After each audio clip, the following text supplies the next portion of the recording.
MKBHDs For Everything was published on Tuesday, April 16th, 2024. Anniversaries are strange. No one but those involved have any reason to even know they exist, which makes them easy to skip. For example, last year I mostly ignored the 10-year anniversary of starting Stratechery because I was more eager to write about ChatGPT getting a computer. That leaves today, April 16th, as my last chance to mark a 10 anniversary. 10 years ago, Stratechery added a subscription option, making this my full-time job. It was, for the record, a miserable day. I had a convoluted plan to offer different site experiences for subscribers and non-subscribers. The former would receive daily linked list updates, a la Daring Fireball, while the latter would still have access to longer-form articles. I scrapped the concept 2 days later in favor of simply sending subscribers a daily email, and so the paid newsletter model was born. That accident of history ended up being why this anniversary is actually more meaningful to me. While I'm most well known for Stratechery, I'm equally proud of the paid newsletter model. Services like Substack were based on Stratechery, and gratified that so many writers are making a living connecting directly with readers. Of course, newsletters aren't the only medium where this happens, and in fact, I've never viewed Stratechery as a newsletter. It's a blog that you could read via email. There are also podcasts, which Stratechery has expanded into, and YouTube. Like and subscribe to the Stratechery and Sharp Tech channels. The king of the latter, at least when it comes to tech, is Marques Brownlee, aka MKBHD. The Humane AI Pin. Humane introduced the wearable AI Pin at a TED Talk 11 months ago, painting the vision of a future without screens, powered by AI. I was, for the record, pretty skeptical. Most new tech categories layer on top of what came before, as opposed to outright replacing them. Humane's proposal of a wearable device that was completely independent of the phone in your pocket seemed unlikely to succeed. Still, I was cheering for them. I applaud any company trying to build something new, and AI provides the opening for new experimentation. Unfortunately, last week the reviews of the AI Pin came out and they were universally terrible. The Verge's headline summed up the sentiment. Humane AI Pin review, not even close. David Pierce wrote, I came into this review with two big questions about the AI Pin. The first is the big picture one. Is this thing anything? In just shy of 2 weeks of testing, I've come to realize that there are, in fact, a lot of things for which my phone actually sucks. Often, all I want to do is check the time or write something down or text my wife, and I end up sucked in by TikTok or my email or whatever unwanted notification is sitting there on my screen. Plus, have you ever thought about how often your hands are occupied with groceries, clothes, leashes, children, steering wheels, and how annoying and unsafe it is to try to balance your phone at the same time? I've learned I do a lot of things on my phone that I might like to do somewhere else. So yeah, this is something. Maybe something big. AI models aren't good enough to handle everything yet, but I've seen enough glimmers of what's coming that I'm optimistic about the future. That raises the second question. Should you buy this thing? That one's easy. Nope. Nuh-uh. No way. The AI Pin is an interesting idea that is so thoroughly unfinished and so totally broken in so many unacceptable ways that I can't think of anyone to whom I'd recommend spending $699 for the device and the $24 monthly subscription. Brownlee agreed. He said at the start of his YouTube review, All right, so this is the Humane AI Pin. It is a brand new product and a really, really interesting form factor of an ultra futuristic wearable computer. So in a time of all these crazy gadgets and Vision Pro and wearable glasses, it's so sick that we get so many genuinely new first generation products like this to give a shot. Unfortunately, it's also the new worst product I think I've ever reviewed in its current state. There's just so many things bad about it. It's so bad, in fact, that I think it's actually kind of distracting to understand what the point of the device is as we go through it. So I'm gonna have to separate it out for this video. First, I'm gonna tell you what it is and what it's supposed to do. And then I'll tell you what my experience has actually been using it. Brownlee proceeded to do just that. He presented Humane's vision, detailed how poorly it lived up to it, including the probably fatal flaw inherent in its decision to pretend smartphones don't exist, and granted that future software updates might improve the experience. I thought it was a fair, if brutal, review, but what had some people up in arms was the title and thumbnail. Daniel Vasallo tweeted, "I find it distasteful, almost unethical, to say this when you have 18 million subscribers. Hard to explain why, but with great reach comes great responsibility. Potentially killing someone else's nascent project reeks of carelessness. First, do no harm." I don't tweet much these days. If you want one of my tips for lasting over a decade, that is one of them, for my own peace of mind more than anything. But Vasallo's sentiment bothered me enough to fire off a response. I tweeted, "Marquez's reach is a function of telling the truth. He didn't always have 18 million subscribers, but he had his integrity from the beginning. Expecting him to abandon that is the only thing that is, quote, distasteful, almost unethical, end quote." I honestly think I had this anniversary on my mind. I remember when I first started, with only a few hundred followers on Twitter, armed with nothing but my honest takes about tech. My only hope was that those takes would be original enough and valuable enough to build an audience. That they were didn't diminish the desire to be honest. Indeed, one of the biggest challenges creators face as they grow is retaining their edge, even when they know people are actually paying attention to what they have to say. MKBHDs Responsibility. The more interesting Vasallo tweet, though, and the one that inspired this article, was this exchange in response to his original tweet. Daniel Vasallo responded, "MKBHD is not the market. He significantly influences the market. If a single person can affect the stock price of a company, we usually restrict what they can say or when. Marquez should be cognizant of the unconstrained power he has. For now." Ignore the vaguely threatening "for now." Vasallo is touching on something profound about Brownlee that I myself understand intimately. What the internet has made uniquely possible is total loyalty to your customers, and that is threatening. Let me start with myself. Every dollar of income comes from my subscribers, all of whom pay the same price.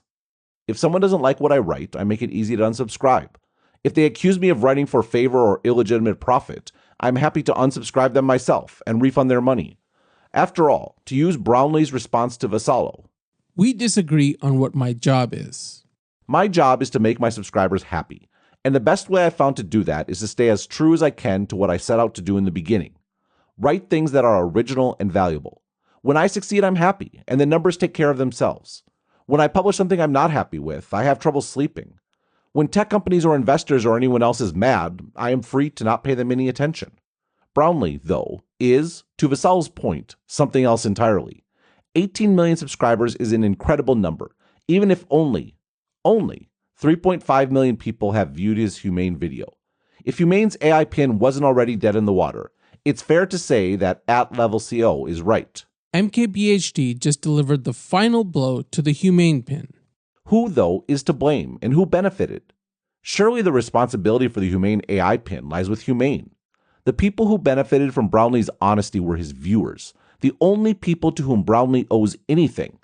To think of this review, or even just the title, as, quote, distasteful or, quote, unethical, is to view Humane, a recognizable entity to be sure, as of more worth than the 3.5 million individuals who watched Brownlee's review. This is one of the challenges of scale.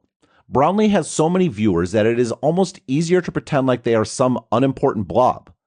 Brownlee, though, is successful because he remembers his job is not to go easy on individual companies, but inform individual viewers who will make individual decisions about spending $700 on a product that doesn't work.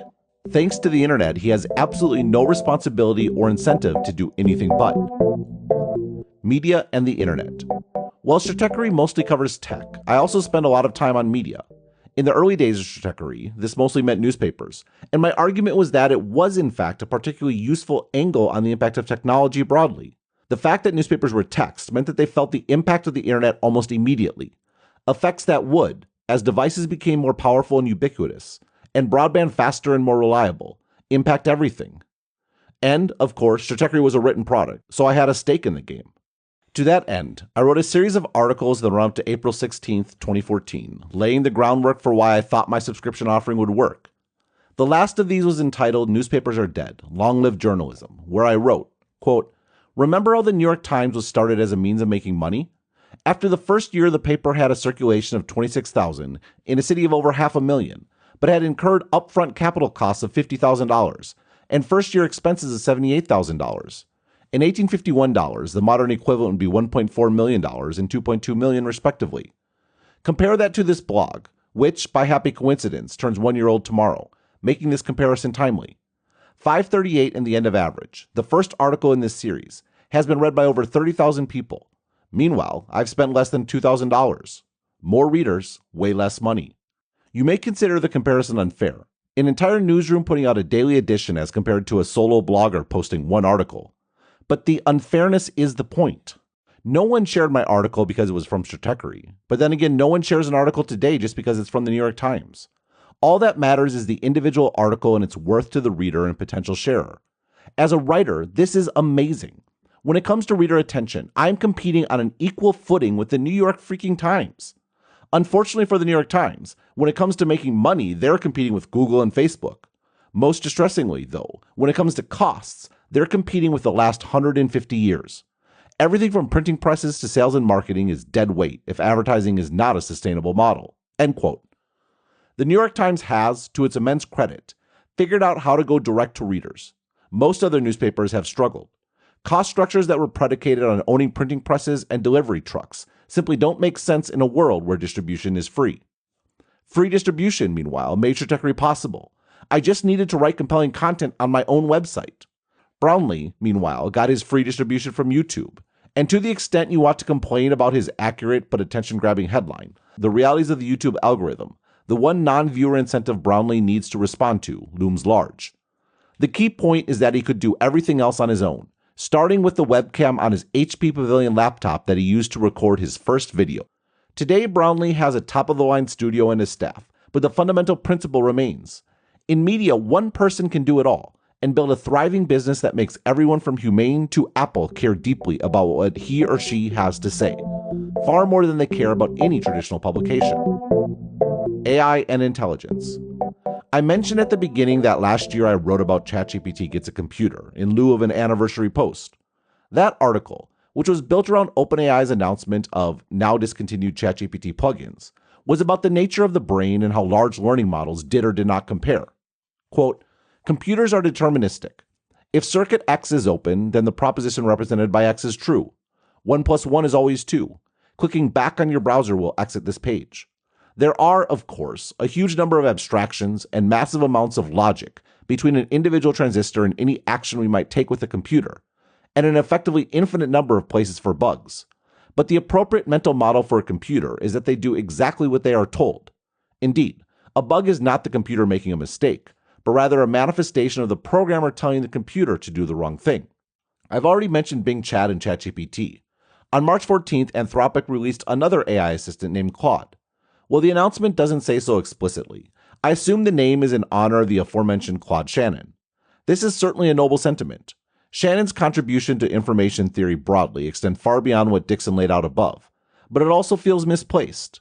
While technically speaking, everything an AI assistant is doing is ultimately composed of ones and zeros, the manner in which they operate is emergent from their training, not prescribed, which leads to the experience feeling fundamentally different from logical computers, something nearly human, which takes us back to hallucinations. Sydney was interesting, but what about homework? End quote. I added in an August update, quote, the point of that article is that ChatGPT's plugin architecture gave hallucinating creative LLMs access to determinative computers to ascertain truth, not dissimilar to the way a creative being like you or I might use a calculator to solve a math problem. In other words, the LLM is the interface to the source of truth, not the source of truth itself. That is exactly what this coming soon feature is all about. You don't make an LLM useful for your business by adding your business's data to the LLM. That is simply a bit more text in the sea of it.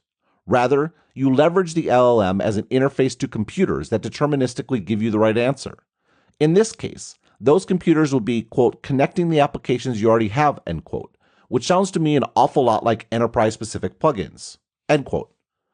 The specifics of product implementations are not the point, but rather the distinction between a natural language interface based on probabilities and computers based on deterministic calculations. I think using the former to access the latter will remain one of the most important applications of large language models. There is, though, one more piece. Who actually tells the AI what to do, such that it needs access to a computer of its own? In ChatGPT Gets a Computer, which analogized large language models to Jeff Hawkins' theory of the brain. I expressed hope that the beliefs he expressed about the nature of intelligence in 1,000 Brains, a new theory of intelligence, extended to large language models. Hawkins writes, Intelligence is the ability of a system to learn a model of the world. However, the resulting model by itself is valueless, emotionless, and has no goals. Goals and values are provided by whatever system is using the model. It's similar to how the explorers of the 16th through the 20th centuries worked to create an accurate map of Earth. A ruthless military general might use the map to plan the best way to surround and murder an opposing army. A trader could use the exact same map to peacefully exchange goods. The map itself does not dictate these uses, nor does it impart any value to how it's used. It is just a map, neither murderous nor peaceful. Of course, maps vary in detail and in what they cover. Therefore, some maps might be better for war and others better for trade. But the desire to wage war or trade comes from the person using the map.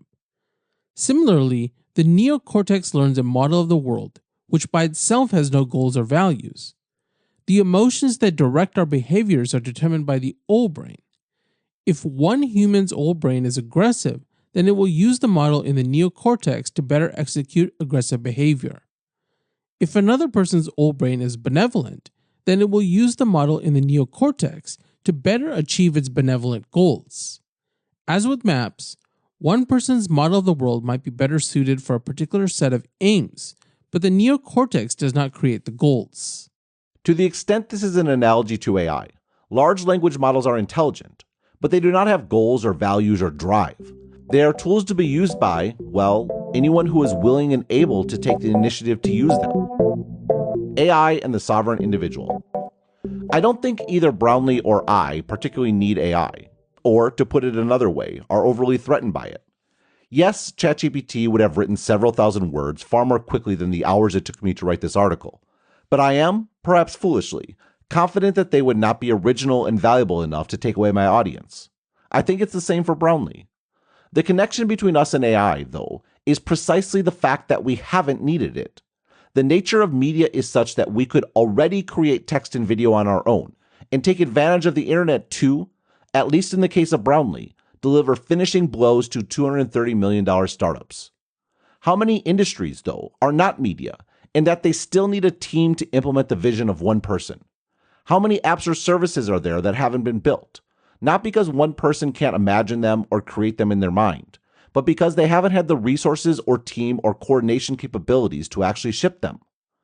This gets at the vector through which AI impacts the world, above and beyond cost savings and customer support, or whatever other obvious low-hanging fruit there may be. As the ability of large language models to understand and execute complex commands, with deterministic computing as needed, increases, so too does the potential power of the sovereign individual telling AI what to do. The internet removed the necessity and inherent defensibility of complex cost structures for media. AI has the potential to do the same for a far greater host of industries.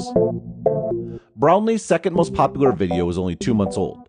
It's his overview of the Apple Vision Pro. It's not If Fiction Is Our Guide, an accident that Meta is developing the Quest and Apple has released the Vision Pro, just as AI seems poised to threaten an ever-increasing number of jobs.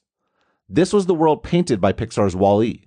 It's funny, because before I looked up this photo, I could have sworn the humans in the film, lulled to insouciance by an AI that addressed all their physical needs, were wearing headsets. I guess Pixar overestimated our ability to build spacefaring cruise ships and underestimated the relentless progression of consumer electronics. My suspicion, however, is that Pixar got it wrong, and this famous photo of Mark Zuckerberg at Mobile World Congress in 2016 is closer to the truth of the matter. Wall-E erred by assuming that every human was the same, all gleefully enslaved by Otto, the ship's AI.